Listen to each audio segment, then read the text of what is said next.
በራስ መተማመን የሚባለው ሐሳብ በሰፊው እንደ ትምህርት መሰጠት ተጀመረው እነ ሶቅራጤስ፣ ፕላቶና አሪስቶትል በኖሩበት ዘመን ላይ ነበር። ይህ ሐሳብ ኢውታሚያ እየተባለ በግሪክ ቋንቋ ይጠራ የነበረ ሲሆን ቃሉም ሲተረጎም የውስጥ መረጋጋት፣ በራስ መተማመንና በዓላማ መንቀሳቀስ የሚል ትርጉም ይሰጣል። ነገር ግን ብዙ ሰዎች በራስ መተማመን የሚባለውን ሐሳብ በተሳሳተ መንገድ ይረዱታል። አንዳንዶች በራስ መተማመንን ከትዕቢትና ከሌሎች የተሻልኩ ነኝ ብሎ ከማሰብ ስሜት ጋር ያገናኙታል።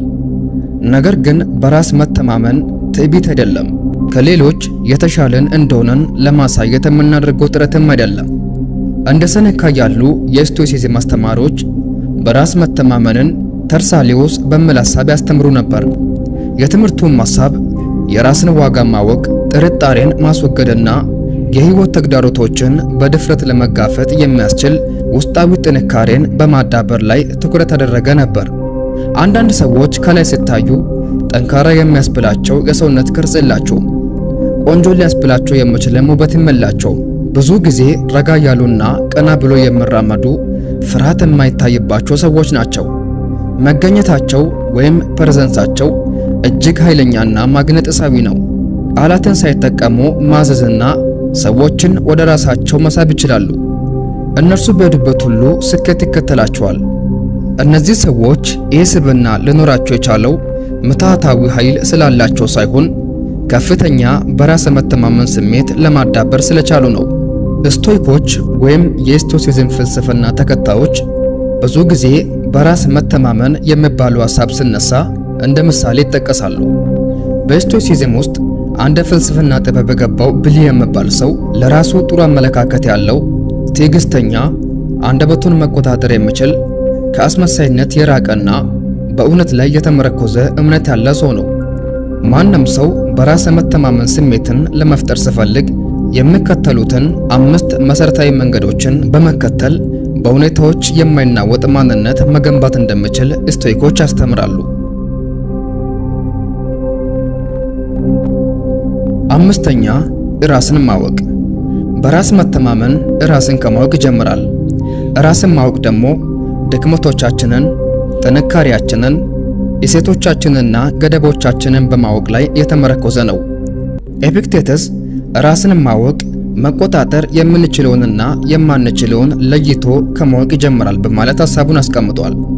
ራሱን በአግባቡ የሚያውቅና ስለ ራሱ ግልጽ ግንዛቤ ያለው ሰው ሌሎች በሚሰጡት አስተያየት ስሜቱ አይረበሽም እና ሰዎች ጥንካሬውንና መልካምነቱን እንዲመሰክሩለትም አይጠብቅም።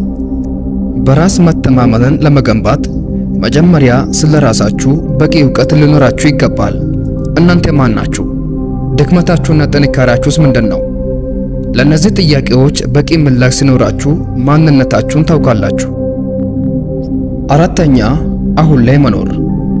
ታላቁ ጸሐፊ ኤካርት ቶል ዘ ፓወር ኦፍ ናው በሚል መጽሐፉ ላይ ለጊዜ ያለውን አመለካከት እንዲህ በማለት አስቀምጠዋል።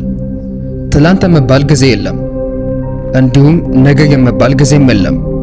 ምክንያቱም ትላንትን ዛሬ ላይ መኖር አንችልም። ነገ የሚባለው ጊዜ እንደሚመጣ ደግሞ ተጨባጭ ማስረጃ የለንም። ስለዚህ ጊዜ የሚባለው ሐሳብ ኢሉዥን ወይም ቅዠት ብቻ ነው በማለት ከተለምዶ ለየት ያለ ሐሳብ ያነሳል። ስቶይሲዝምም ይህንን ሐሳብ ይደግፋል። ትላንት በተፈጠረው ማስተካከል በማንችለው ነገር ላይ መተከዝ ዛሬያችንን ያጠፋል። ወደፊት ይፈጠራል ብለን በምናስበው ነገር ላይ መጨነቅ ደግሞ በራስ መተማመንን ይገላል። ከፈጣሪ የተሰጠን ጊዜ አሁን ነው። አሁን ላይ ብቻ ትኩረት አድርጉ።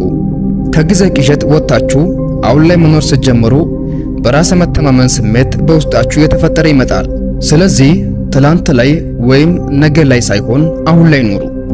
3ኛ ከኔጌቲቪቲ ወይም ከአሉታዊነት መውጣት። በልባችሁ ፍርሃትን፣ ጭንቀትን፣ ብስጭትንና ተስፋ መቁረጥን ይዛችሁ ኮንፊደንስ ለመገንባት እየሞከራችሁ ከሆነ ማንጎ ተክላችሁ የብርቱካን ፍሬ እንደመጠበቅ የተሳሳተ አመለካከት ነው። አይምሯችን በራስ መተማመን ስሜትን ለማዳበር ስናስብ ያለፈ ታሪካችንን እየመዘዘ ባዶነታችንን ለማጉላት ይሞክራል።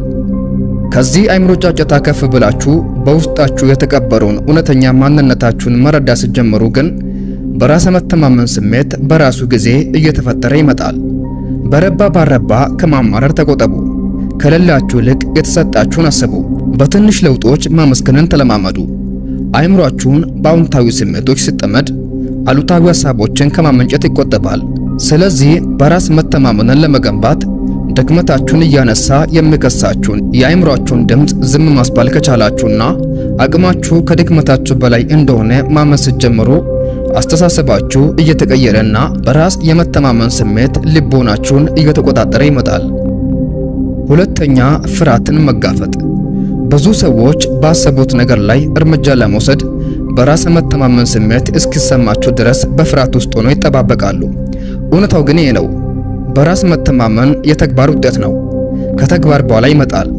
ከፍርሃት ለመውጣት በመጀመሪያ ፍርሃትን እንደ ጠላት መመልከት ማቆም ይኖርባቸዋል። ፍርሃት ጠላታችሁ አይደለም፣ በተፈጥሮ ከተሰጡን ስሜቶች ውስጥ አንዱ ነው። ነገር ግን ሕይወታችሁን እንዲቆጣጠር ከፈቀዳችሁለት ወደፊት እንዳትራመዱ አስሮ ይዛችኋል። ፍርሃትን ለመጋፈጥ ከትንሽ እርምጃ መጀመር አስፈላጊ ነው። በመጀመሪያ ጥንካሬን በዓይነ ሕሊናችሁ ለማየት ሞክሩ። በጥልቀት ተንፈሱ።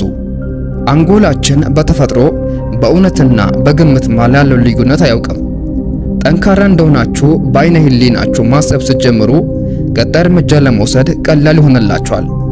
ፍርሃታችሁን ፊት ለፊት ለመጋፈጥ በየቀኑ ለማድረግ የሚያስፈራችሁ ነገሮችን በማድረግ ጀምሩ። ቀስ በቀስ አይምሯችሁ ከፍርሃት ስሜት በመላቀቅ በራስ መተማመን ስሜት ወደ መፍጠር ደረጃ ማደግ ይጀምራል። አንደኛ፣ ራስ ላይ መስራት። የቻይናው ፈላስፋ ኮንፉሺየስ መሻሻል ለውጥ ነው፣ ፍጹም መሆን ግን ይበልጥ መለወጥ ነው የሚል አባባል አለው። መለወጥ በአንድ ቀን የሚመጣ ስኬት አይደለም። የማይለወጥ አቋም ለመያዝና ፍጹም የሆነ በራስ መተማመን ስሜትን ለማዳበር በሁሉም አቅጣጫዎች የተሳላችሁ ልትሆኑ ይገባል። በአይምሮ ላይ መስራት ከኢንቨስትመንት ዘዴዎች ሁሉ የመጀመሪያ ዘዴ ነው።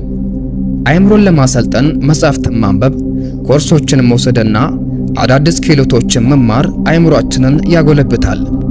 እንዲሁም በተጨማሪ የገንዘብ አያያዝ፣ ስሜትን መቆጣጠር ጥበብና የመሳሰሉ ክህሎቶችን በማዳበር ራሳችሁ ላይ ጊዜ ወስዳችሁ መስራት ስትጀምሩ የአይምሮአችሁ የአስተሳሰብ መዋቅር መቀየር ይጀምራል። ሕይወታችሁም ትርጉም እየፈጠረ ይመጣል። በራስ መተማመን ስሜት ለውጣችሁን ተከትሎ ከልቦናችሁ መፍለቅ ይጀምራል። እነዚህ አምስቱ መንገዶች በራስ መተማመንን ለማዳበር ስቶይሲዝም የሚያስተምራቸው ዋነኛ መንገዶች ናቸው። ሞክሯቸውና በአጭር ጊዜ ውስጥ ውጤቱን የምትመለከቱት ይሆናል።